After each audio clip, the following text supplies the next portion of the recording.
ಮಿತ್ರರೇ ನಮಸ್ಕಾರ. ನೀತಿ ಡಿಕೋಡ್ಗೆ ಸ್ವಾಗತ. ನಮ್ಮ ವಿಡಿಯೋ ನೋಡುವ ಹಲವರು ಇನ್ನೂ ಸಬ್ಸ್ಕ್ರೈಬ್ ಮಾಡಿಲ್ಲ.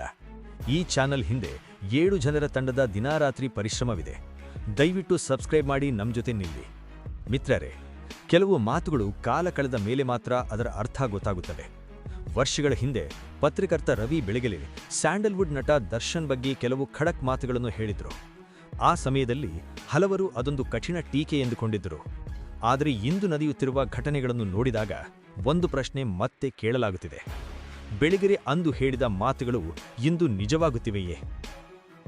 ಈ ಪ್ರಶ್ನೆಗೆ ಉತ್ತರ ಹುಡುಕಲು ಆ ಹಳೆಯ ವಿಡಿಯೋ ಮತ್ತೆ ಸೋಷಿಯಲ್ ಮೀಡಿಯಾದಲ್ಲಿ ವೈರಲ್ ಆಗಿದೆ. ಅದರಲ್ಲಿ ರವಿ ಬೆಳಗೆರೆ ಮೊದಲು ದರ್ಶನ್ ಬಗ್ಗೆ ಒಂದು ಆಸಕ್ತಿದಾಯಕ ಮಾತು ಹೇಳುತ್ತಾರೆ. ಅವರು ಹೇಳಿದ್ದೇನೆಂದರೆ, ದರ್ಶನ್ ಒಬ್ಬ ಅದ್ಭುತ ನಟ, ಹ್ಯಾಂಡ್ಸಮ್ ಹುಡುಗ. ಆದರೆ ಅದೇ ಸಮಯದಲ್ಲಿ ಅವರ ವೈಯಕ್ತಿಕ ಜೀವನದ ಬಗ್ಗೆ ತೀವ್ರ ಅಸಮಾಧಾನ ಕೂಡ ವ್ಯಕ್ತಪಡಿಸಿದ್ದರು. ಬೆಳಗೆರೆ ನೇರವಾಗಿ ಪ್ರಶ್ನಿಸಿದರು, ಒಬ್ಬ ನಟ ತನ್ನ ಹೆಂಡತಿಯ ಮೇಲೆ ಕೈ ಮಾಡುವ ಪರಿಸ್ಥಿತಿ ಯಾಕೆ ಬರಬೇಕು? ಅವರು ಅಂದು ನಡೆದ ಒಂದು ಘಟನೆಯನ್ನು ಕೂಡ ನೆನಪಿಸಿಕೊಂಡಿದ್ದರು. ವಿಜಯಲಕ್ಷ್ಮಿ ಅವರ ಕೈಯನ್ನು ಕಾರಿನ ಡೋರ್ನಲ್ಲಿಟ್ಟು ಜಜ್ಜಿದ ಘಟನೆ.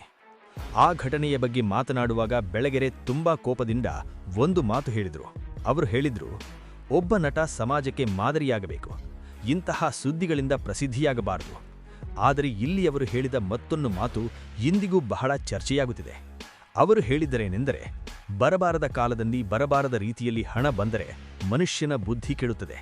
ಅಂದರೆ ಸಾಮಾನ್ಯ ಜ್ಞಾನ ಇಲ್ಲದೆ ಯಾರಾದರೂ ದೊಡ್ಡ ಸ್ಥಾನಕ್ಕೆ ಬಂದರೆ ಅವರ ವರ್ತನೆ ತಪ್ಪಬಹುದು ಎಂಬುದು ಅವರ ಅಭಿಪ್ರಾಯ. ಇಲ್ಲಿ ಅವರು ಇನ್ನೊಂದು ಉದಾಹರಣೆ ಕೊಟ್ಟಿದ್ದರು. ಅದು ಡಾಕ್ಟರ್ ರಾಜ್ಕುಮಾರ್. ಬೆಳಗೆರೆ ಹೇಳಿದ್ದೇನೆಂದರೆ, ರಾಜ್ಕುಮಾರ್ ಅವರು ಎಷ್ಟೋ ವರ್ಷಗಳ ಕಾಲ ಚಿತ್ರರಂಗದಲ್ಲಿ ಇದ್ದರೂ ಯಾರಿಗೂ ಒಂದು ಕಪಾಳ ಮೋಕ್ಷವೂ ಮಾಡಿದವರಲ್ಲ. ಅವರ ಸಿನಿಮಾಗಳನ್ನು ನೋಡಿ ಜನರು ತಂದೆ ತಾಯಿ ಗೌರವ, ಕುಟುಂಬದ ಮೌಲ್ಯಗಳು ಇವೆಲ್ಲವನ್ನು ಕಲಿಯುತ್ತಿದ್ದರು. ಆದರೆ ಇಂದಿನ ಕೆಲವು ನಟರಲ್ಲಿ ಆ ಸಂಸ್ಕಾರ ಕಾಣುತ್ತಿಲ್ಲ ಎಂದು ಬೆಳಗೆರೆ ವಿಷಾದಿಸಿದ್ದರು. ಆ ಸಮಯದಲ್ಲಿ ದರ್ಶನ್ ಅವರ ಜೀವನದಲ್ಲಿ ಪವಿತ್ರ ಗೌಡ್ ಎಂಬ ಹೆಸರು ಬಂದಾಗ ಬೆಳಗೆರೆ ಒಂದು ಎಚ್ಚರಿಕೆ ಕೂಡ ನೀಡಿದ್ದರು. ಅವರು ನೇರವಾಗಿ ಹೇಳಿದರು, ಯಾರ ಜೊತೆಗಾದರೂ ಇರು, ಆದರೆ ಒಂದು ಸೆಟಲ್ಮೆಂಟ್ ಮಾಡಿಕೊ, ಹೆಂಡತಿಯ ಮೇಲೆ ಕೈ ಮಾಡಬೇಡ. ಇದೊಂದು ಪತ್ರಕರ್ತನ ಟೀಕೆ ಮಾತ್ರವಲ್ಲ, ಒಂದು ರೀತಿಯ ಎಚ್ಚರಿಕೆ. ಇನ್ನೊಂದು ಕಡೆ ಬೆಳಗೆರೆ ಹಳೆಯ ಸ್ಯಾಂಡಲ್ವುಡ್ ನಟರನ್ನು ಕೂಡ ನೆನಪಿಸಿಕೊಂಡಿದ್ದರು. ಕಲ್ಯಾಣ್ ಕುಮಾರ್, ಉದಯ ಕುಮಾರ್, ನರಸಿಂಹರಾಜು ಇಂತಹ ಹಿರಿಯ ನಟರು ಅದ್ಭುತ ವ್ಯಕ್ತಿತ್ವ ಹೊಂದಿದ್ದರು ಎಂದು ಹೇಳಿದ್ದಾರೆ. ಅವರು ತಮ್ಮ ವೈಯಕ್ತಿಕ ಸಮಸ್ಯೆಗಳನ್ನು ಯಾವತ್ತೂ ಬೀದಿಗೆ ತಂದು ಸುದ್ದಿಯಾಗಲಿಲ್ಲ. ಆದರೆ ಇಂದಿನ ನಟರಿಗೆ ಹಣ ಇದೆ, ಖ್ಯಾತಿ ಇದೆ, ಮಾರುಕಟ್ಟೆ ಇದೆ. ಆದರೂ ಯಾಕೆ ಇಂತಹ ಜಗಳಗಳು ಮತ್ತು ವಿವಾದಗಳು ಮತ್ತೆ ಮತ್ತೆ ಎದುರಾಗುತ್ತಿವೆ? ಇದೇ ಬೆಳಗೆರೆ ಕೇಳಿದ ದೊಡ್ಡ ಪ್ರಶ್ನೆ. ಆದರೆ ರವಿ ಬೆಳಗೆರೆ ಕೇವಲ ನಟರನ್ನು ಟೀಕಿಸುವುದಕ್ಕೆ ಮಾತ್ರ ಸೀಮಿತವಾಗಿರಲಿಲ್ಲ. ಅವರು ಪತ್ರಕರ್ತನ ಜವಾಬ್ದಾರಿಯ ಬಗ್ಗೆ ಕೂಡ ಮಾತನಾಡುತ್ತಿದ್ದರು. ಕಾರ್ಗಿಲ್ ಯುದ್ಧದ ಸಮಯದಲ್ಲಿ ಮತ್ತು ಪುಲ್ವಾಮಾ ದಾಳಿ ನಂತರ ಮೈದಾನಕ್ಕೆ ಹೋಗಿ ರಿಪೋರ್ಟಿಂಗ್ ಮಾಡಿದ ಕನ್ನಡಿಗ ಪತ್ರಕರ್ತ ನಾನೇ ಎಂದು ಅವರು ಹೆಮ್ಮೆಪಟ್ಟು ಹೇಳಿಕೊಂಡಿದ್ದರು. ಅವರ ಅಭಿಪ್ರಾಯವೇನೆಂದರೆ, ಪತ್ರಕರ್ತರು ಕೇವಲ ಸುದ್ದಿ ಹೇಳುವವರಲ್ಲ, ಸಮಾಜದಲ್ಲಿ ತಪ್ಪು ನಡೆಯುತ್ತಿರುವಾಗ ಅದನ್ನು ಎಚ್ಚರಿಸುವವರು.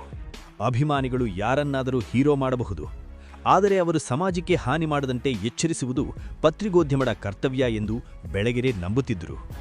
ತಮ್ಮ ಜೀವನದ ಸಾಧನೆ ಬಗ್ಗೆ ಮಾತನಾಡುವಾಗ ಅವರೊಂದು ವಿಶೇಷ ವಿಷಯ ಹೇಳುತ್ತಿದ್ದರು. ತಮ್ಮ ದೊಡ್ಡ ಸಾಧನೆ ಪತ್ರಿಕೆ ಅಥವಾ ಟಿವಿಯಲ್ಲ, ಬದಲಾಗಿ ತಾವು ಸ್ಥಾಪಿಸಿದ ಪ್ರಾರ್ಥನಾ ಶಾಲೆ. ಅಲ್ಲಿ ಡೊನೇಷನ್ ಇಲ್ಲ, ಜಾತಿ ಕಾಲಂ ಇಲ್ಲ. ಇಂತಹ ಸಾಮಾಜಿಕ ಕಳಕಳಿ ಇರುವವರು ಮಾತ್ರ ಸಮಾಜದ ತಪ್ಪುಗಳ ಬಗ್ಗೆ ಧ್ವನಿ ಎತ್ತಬಹುದು ಎಂಬುದು ಅವರ ನಂಬಿಕೆ. ಇದೀಗ ಪ್ರಶ್ನೆ ಮತ್ತೆ ಎದುರಾಗಿದೆ. ರವಿ ಬೆಳಗೆರೆ ಅಂದು ದರ್ಶನ್ ಬಗ್ಗೆ ಹೇಳಿದ ಮಾತುಗಳು ಇಂದು ನಿಜವಾಗುತ್ತಿವೆಯೇ? ಒಬ್ಬ ಸ್ಟಾರ್ ನಟನಿಗೆ ಕೇವಲ ಖ್ಯಾತಿ ಮತ್ತು ಹಣ ಸಾಕಾ, ಅಥವಾ ಸಂಸ್ಕಾರ ಮತ್ತು ಜವಾಬ್ದಾರಿ ಕೂಡ ಅಗತ್ಯವಿದೆಯಾ? ನಿಮ್ಮ ಅಭಿಪ್ರಾಯವೇನು? ರವಿ ಬೆಳಗೆರೆ ಅವರ ಮಾತುಗಳು ಇಂದು ಸತ್ಯವಾಗುತ್ತಿವೆ ಎಂದು ನಿಮಗೆ ಅನಿಸುತ್ತಿದೆಯಾ? ನಿಮ್ಮ ಅನಿಸಿಕೆಯನ್ನು ಕಾಮೆಂಟ್ ಬಾಕ್ಸ್ನಲ್ಲಿ ತಿಳಿಸಿ. ಇಂತಹ ಆಳವಾದ ವಿಶ್ಲೇಷಣೆಗಳು ಮತ್ತು ಪ್ರಚಲಿತ ವಿದ್ಯಮಾನಗಳ ಅಪ್ಡೇಟ್ಗಳಿಗಾಗಿ ನಮ್ಮ ನೀತಿ ಡಿಕೋಡ್ ಚಾನಲ್ಗೆ ತಪ್ಪದೇ ಸಬ್ಸ್ಕ್ರೈಬ್ ಮಾಡಿ. ವಿಡಿಯೋ ಇಷ್ಟವಾದರೆ ಲೈಕ್ ಮಾಡಿ ಮತ್ತು ನಿಮ್ಮ ಸ್ನೇಹಿತರ ಜೊತೆ ಶೇರ್ ಮಾಡಿ. ಜೈ ಹಿಂದ್, ಜೈ ಕರ್ನಾಟಕ ಮಾತೆ. ಮಿತ್ರರೇ ನಮಸ್ಕಾರ. ನೀತಿ ಡಿಕೋಡ್ಗೆ ಸ್ವಾಗತ. ನಮ್ಮ ವಿಡಿಯೋ ನೋಡುವ ಹಲವರು ಇನ್ನೂ ಸಬ್ಸ್ಕ್ರೈಬ್ ಮಾಡಿಲ್ಲ. ಈ ಚಾನೆಲ್ ಹಿಂದೆ 7 ಜನರ ತಂಡದ ದಿನಾರಾತ್ರಿ ಪರಿಶ್ರಮವಿದೆ. ದಯವಿಟ್ಟು ಸಬ್ಸ್ಕ್ರೈಬ್ ಮಾಡಿ ನಮ್ಮ ಜೊತೆ ನಿಲ್ಲಿ. ಮಿತ್ರರೇ, ಕೆಲವು ಮಾತುಗಳು ಕಾಲ ಕಳೆದ ಮೇಲೆ ಮಾತ್ರ ಅದರ ಅರ್ಥ ಗೊತ್ತಾಗುತ್ತವೆ. ವರ್ಷಗಳ ಹಿಂದೆ ಪತ್ರಕರ್ತ ರವಿ ಬೆಳಗೆರೆ ಸ್ಯಾಂಡಲ್ವುಡ್ ನಟ ದರ್ಶನ್ ಬಗ್ಗೆ ಕೆಲವು ಖಡಕ್ ಮಾತುಗಳನ್ನು ಹೇಳಿದರು. ಆ ಸಮಯದಲ್ಲಿ ಹಲವರು ಅದೊಂದು ಕಠಿಣ ಟೀಕೆ ಎಂದುಕೊಂಡಿದ್ದರು. ಆದರೆ ಇಂದು ನಡೆಯುತ್ತಿರುವ ಘಟನೆಗಳನ್ನು ನೋಡಿದಾಗ ಒಂದು ಪ್ರಶ್ನೆ ಮತ್ತೆ ಕೇಳಲಾಗುತ್ತಿದೆ. ಬೆಳಗೆರೆ ಅಂದು ಹೇಳಿದ ಮಾತುಗಳು ಇಂದು ನಿಜವಾಗುತ್ತಿವೆಯೇ? ಈ ಪ್ರಶ್ನೆಗೆ ಉತ್ತರ ಹುಡುಕಲು ಆ ಹಳೆಯ ವಿಡಿಯೋ ಮತ್ತೆ ಸೋಷಿಯಲ್ ಮೀಡಿಯಾದಲ್ಲಿ ವೈರಲ್ ಆಗಿದೆ. ಅದರಲ್ಲಿ ರವಿ ಬೆಳಗೆರೆ ಮೊದಲು ದರ್ಶನ್ ಬಗ್ಗೆ ಒಂದು ಆಸಕ್ತಿದಾಯಕ ಮಾತು ಹೇಳುತ್ತಾರೆ. ಅವರು ಹೇಳಿದ್ದೇನೆಂದರೆ, ದರ್ಶನ್ ಒಬ್ಬ ಅದ್ಭುತ ನಟ, ಹ್ಯಾಂಡ್ಸಮ್ ಹುಡುಗ. ಆದರೆ ಅದೇ ಸಮಯದಲ್ಲಿ ಅವರ ವೈಯಕ್ತಿಕ ಜೀವನದ ಬಗ್ಗೆ ತೀವ್ರ ಅಸಮಾಧಾನ ಕೂಡ ವ್ಯಕ್ತಪಡಿಸಿದ್ದರು. ಬೆಳಗೆರೆ